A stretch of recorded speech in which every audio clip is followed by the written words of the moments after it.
Good morning. My name is Jim Huddleston. This is the excuse me. This is the fourth of 5 videos. This one we're talking about respect for competitors. Earlier we talked about how important it is to have legitimate respect for your clients and offer a good product for fair value. That's important, but let me tell you why it's important also to respect your competitors.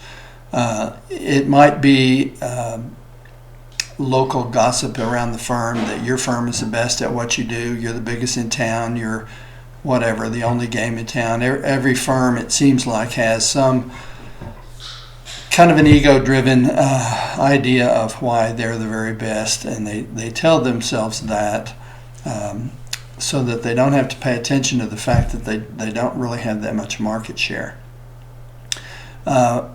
The truth is, there are some other people that do what you do and they do it really well. Maybe they do it even better than you on some days, better than your firm on some days.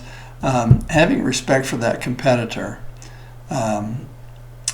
is the beginning of what we think is the solution to growth, or a very important solution, and that's mergers and acquisitions. That's a business that we're in. You look around the biggest firms in your industry, how did they get that big? Well, maybe they have grown organically over 100 years. You don't have 100 years to work with, so that's not in your toolbox. If that's where you're headed, you're not going to be there when the train arrives. The other thing is they've probably combined over time with competitors.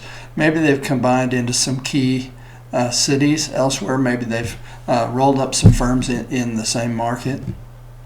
But in any event, M&A takes the place of those 100 years or the decades of internal growth. Maybe you have experienced, a lot of firms have had the experience of hiring these young people right out of school, and you think, boy, they're doing $500 an hour work, and we're only paying them $100 an hour. We're making a lot of money on those guys. Well, after you've trained them for a couple of years and spent a lot of money on them as young guys, what happens? They leave you and go to another firm. Maybe they start a firm with some of the other partners in your office. It happens all the time. You don't want a bunch of young guys. You want a bunch of 30-year-old guys who already have a book of business. You get that from M&A, not from organic growth. We think these are really important concepts, and we think that it's important to understand them kind of philosophically before you move into the market and try to make those combinations. We do that in a mediated format, which is a completely different thing than trying to go direct. We'll talk more about that later. Thanks.